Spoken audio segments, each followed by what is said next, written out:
It was a sunny day in charming Valley, Ohio. The sky was blue with clouds that made you want to lie down in a field of flowers, guessing what the clouds looked like as if you were a child. But not for the college student, Casey. The only thing on their minds was whether Mr. T would come to their family store again to buy it, like the rest of the family-owned businesses. Casey's parents were stocking the shelf with food, and Sister Rosie worked as a cashier. When my friend talked to me, I cleaned the windows outside our family store. "Hey Casey," Sophie said. "Hey Sophie, where is your shadow?" "She's usually with you," Casey asked. "Amy is at my grandparents' house for the summer." "Thank God." "I was annoyed trying to convince her to stop copying me," Sophie replied. "The mini you was starting to grow on me," Casey teased. Sophie playfully pushed Casey and they both laughed. As they talked about the carnival coming to town, a fancy red sports car pulled into the parking lot with the engine rumbling. A middle-aged white man with brown eyes and slicked back hair, dressed in well-tailored clothes, got out of the vehicle and sauntered into the store. Casey got a strange gut feeling from the man and hoped it was wrong. "I'm looking for the Millers who own this establishment," the mystery man announced. "I'll get them for you, sir," Rosie mocked with a fake smile. Rosie talked into the walkie-talkie, and her parents appeared from the stockroom. As they greeted the mystery man, he handed them an orange envelope full of papers. Mr. and Mrs. Miller looked at each other with worry. "My name is David, I work for Mr. T's legal company, and you are running a business on his land without permission. He's giving you 6 weeks to relocate or sell your store to him," he drawled with no emotion. "This can't be right. Our family has owned this land for years and we even have the documents to prove it," the parents protested. "All I can say is we'll see you in court," David said before walking back to his car. Casey was finishing their shift early to help Uncle Tommy. As Casey punched out and was going to get on the bike, the parents' argument could be heard outside the office. "You're right, honey, the community hasn't been the same and we can't afford a lawyer to fight this. Or we will risk losing the business and the house," the dad said. "Why do you think they're doing this to us?" Mom asked. "You don't think it has to do with the incident with Casey and Andrew in elementary school, do you?"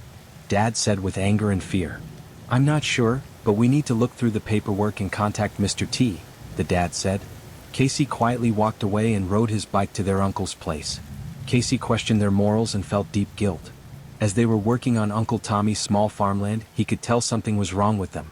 "Casey, what's on your mind, and don't tell me it's nothing," Tommy said. "You know how Mr. T has been trying to get my parents to sell to him. He sent an employee to deliver legal papers saying we're on his land. We either relocate or sell it to him. And it might be my fault," Casey said. "Why would it be your fault? You're a good person," Tommy said. "Do you remember a kid named Andrew T, the one who bullied people, especially my friends?" Casey asked. "I remember that little shithead. I never liked him, didn't know a damn thing about earning things in life and was arrogant," Tommy said.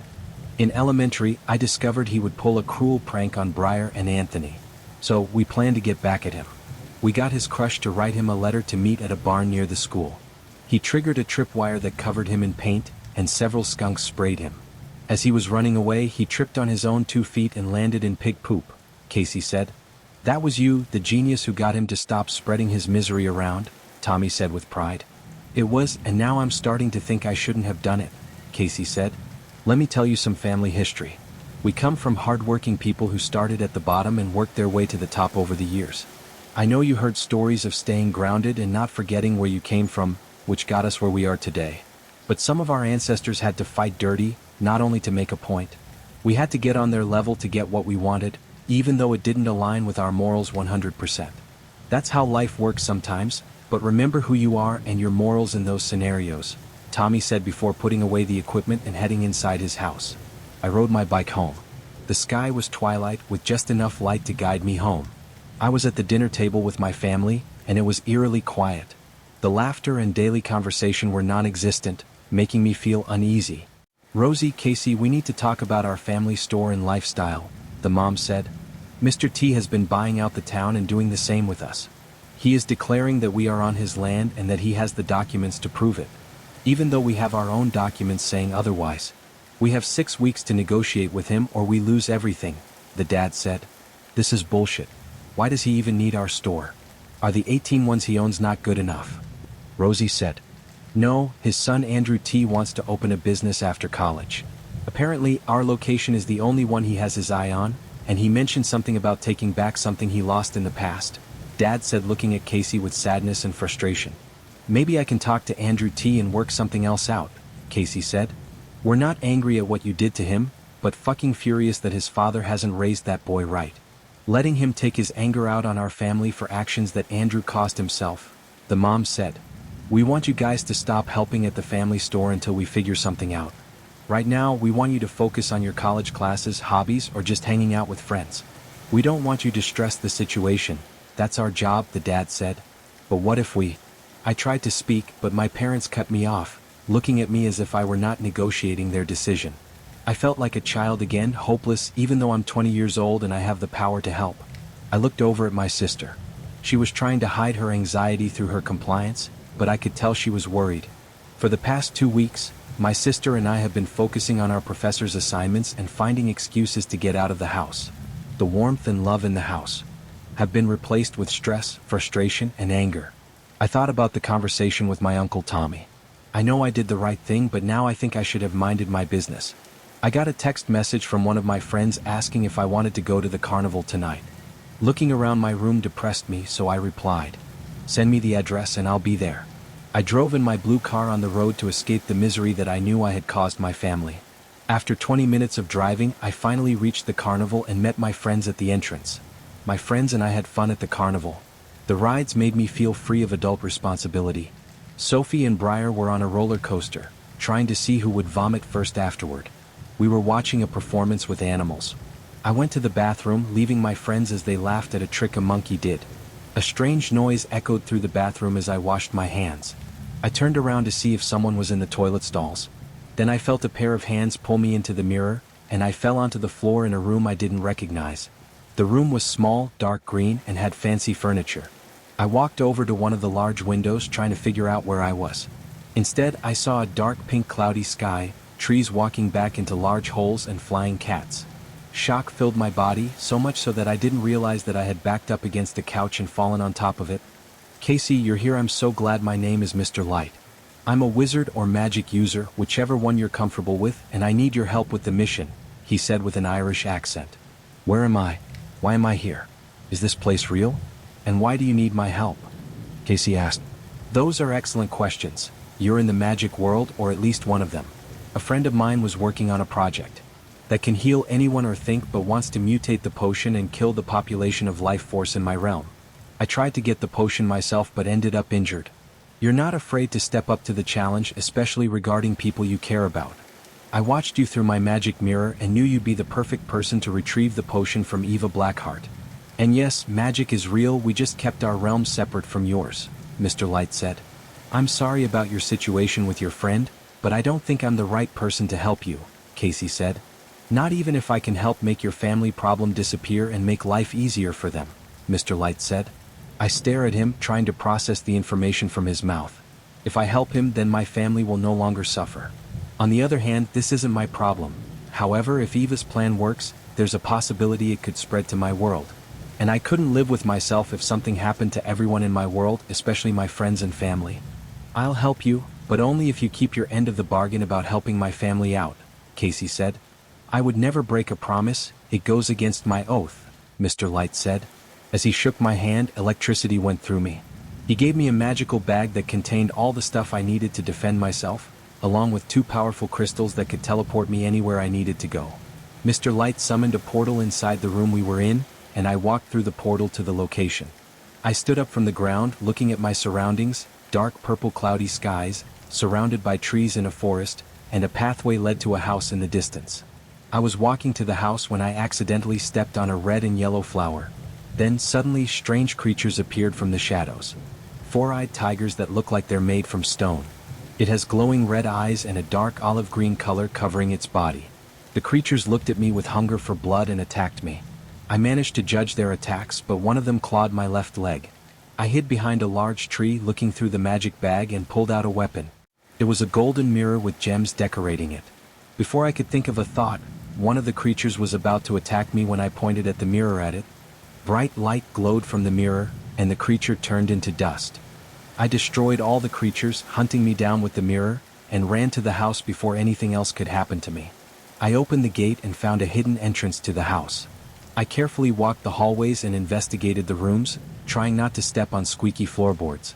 I reached a wooden door with a flower symbol carved into it. I entered the room and it was an ample space full of magical testing equipment. I turned my head to the right side of the room and saw the potion bottle. I was about to grab it, but I heard the door opening.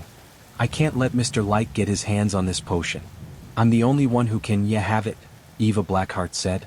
Eva grabbed the potion and put it into separate small bottles on a table near a fireplace. Casey was hiding somewhere in the room trying not to make a noise. Eva's back was turned to a bookshelf, and Casey moved from their hiding spot to grab the potion, but plant vines were wrapping around my body. I grabbed another weapon from the magic bag to defend myself, but Eva grabbed my hand and stopped me. I know Mr. Light sent you here because he told you I was the evil one, but you have to listen to me, she said. I struggled to get out of the vines with the magic dagger. I calmed my emotions down and gave her a look to continue while trying to free myself. Mr. Light and I were close friends and business partners, creating potions to help people. As time went on, Mr. Light became arrogant and greedy. The more people he helped, the more he developed a god complex, slowly turning him into a dictator. So, I took the potion and the other experiments we were working on and banished him from future research. Ever since that day, Mr. Light has been trying to execute his plan, but he needed the potion, Eva said with sadness and empathy.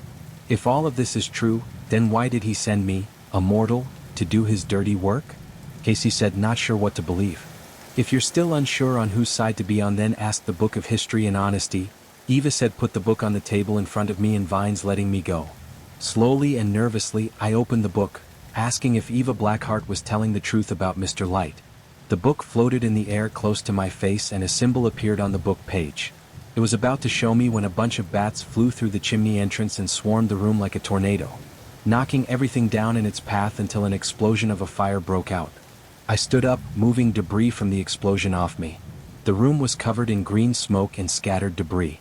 Guilt hit me like a ton of bricks. This wasn't supposed to happen. No one was supposed to get killed. I looked for Eva. I found her body covered with bricks and large pieces of wood. I tried helping her, but I was useless. I was going to use something in the magic bag Mr. Light gave me, but she stopped me. Save yourself and take this magic bag that turns into a necklace. It has the book and more magical items you'll need for later, she said, giving me the jewelry before passing out. In my heart, leaving her felt wrong, but I knew she was right. I needed to move forward. Even though I was still indecisive about who to trust, I knew my family needed me more. I found an exit and left the house burning to the ground. I stared at the house with mixed emotions until I noticed something hit my foot lightly. It was 2 bottles of potion, one full and other half full. I put the full bottle in Eva's magic bag, then used one of the crystals to teleport back to Mr. Light's place. I'm so happy you made it back in one piece, Mr. Light said. I'm happy to be away from that place, Casey said. Do you have the potion? Mr. Light said eagerly like a child.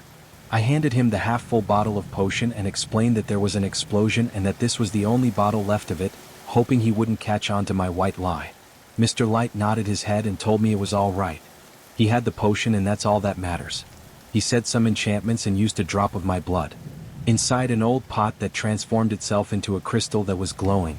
He picked it up and crushed it, evaporating into the air.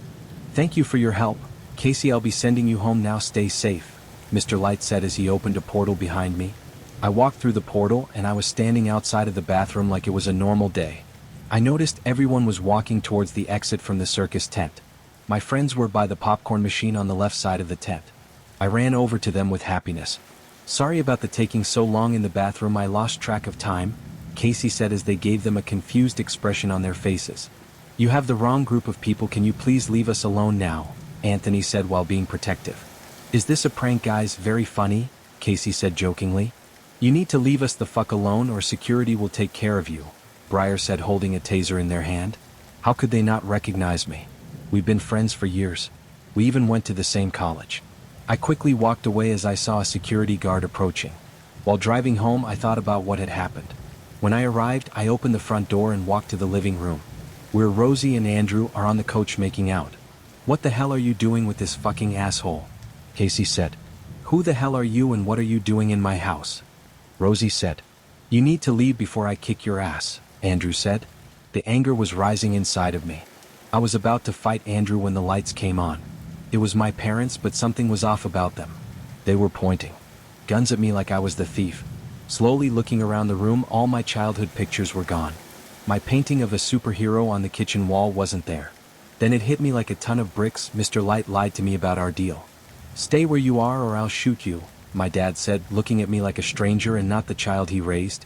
I ran to the door as shots were being fired. Then I got into my car and drove off. Tears of anger and sadness were running down my cheeks. All I could feel was the urge for vengeance. How could they have forgotten about me, the child they raised? My sister, the one who always had my back, and the friends who shaped the person that I am or was. I drove to the next town where I was nobody. I parked the car in an abandoned parking lot that nobody used. The necklace Eva gave me turned into a magical bag and I grabbed the book. The book revealed everything to me. My blood was boiling. After digesting the information, there was only one thing on my mind. "Mr. Light, you're going to meet the new Casey and you're going to regret it." I refused to be vanished from my loved one's life as if I died.